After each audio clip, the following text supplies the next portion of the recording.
Magandang araw sa inyong lahat. My name is Jobo and I am your fashion expert dito sa YouTube. And for today's video, gagawa tayo ng mini fashion review. I-review natin yung outfit ni Kai dito sa katatapos na Asian Pillar Awards. And before we do that, i-congratulate na rin natin si Kai Montinola dahil siya ang nakakuha ng Inspiring Female TV Personality of the Year. From the name of the award, binibigay siya sa magandang ehemplo na female personality. So, hindi dyan pwede yung masamang impluensya sa kabataan.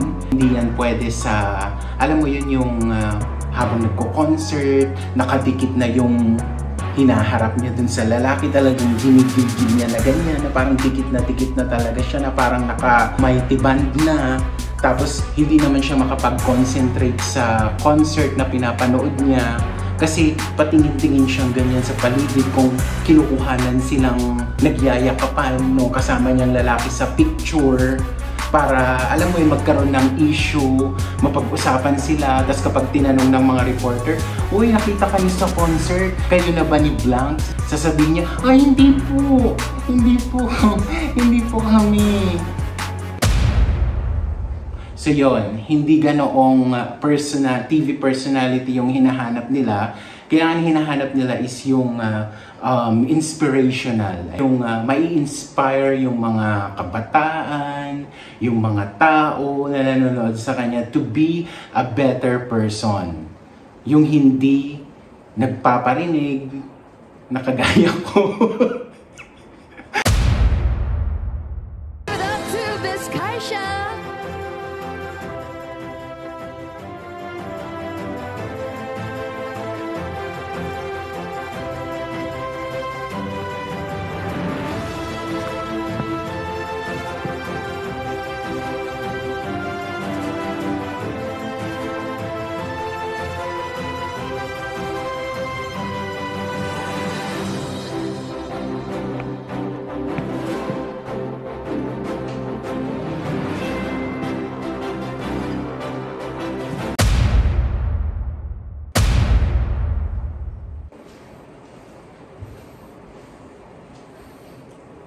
Knock knock. Who's there? Kai Montinola. Kai Montinola who? Kay sigla ng gabi, ang lahat ay kay saya. Nagluto ang ate ng Kai Montinola.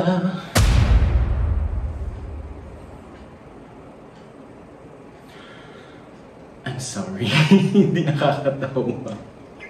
Again, I apologize. Wali yung joke ko. I don't know kung anong nangyayari sa akin kasi before pandemic, nakakatawa naman ako I guess. Pero ito parang nagiging wali na ako. Pero sana mag-subscribe pa rin kayo.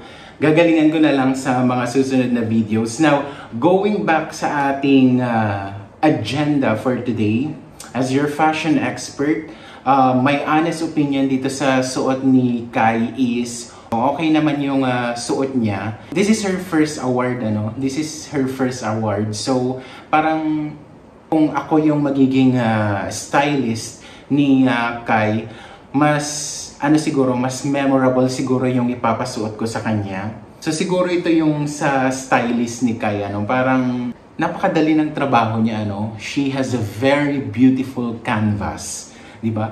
Ang ganda-ganda ng mukha ni Kai, maganda yung tindig niya, perfect yung katawan niya, matangkad, magandang bihisan, madaling bihisan. So for me, itong suot niya is okay naman siya, maganda siya, but not for an award show. Kung ako lang naman ay pinag-gown si Kai para dito sa event na ito. And I feel na underdress siya, no? Bumawi na lang talaga sa mukha ni Kai. Dahil maganda si Kai, is naipush pa rin naman niya.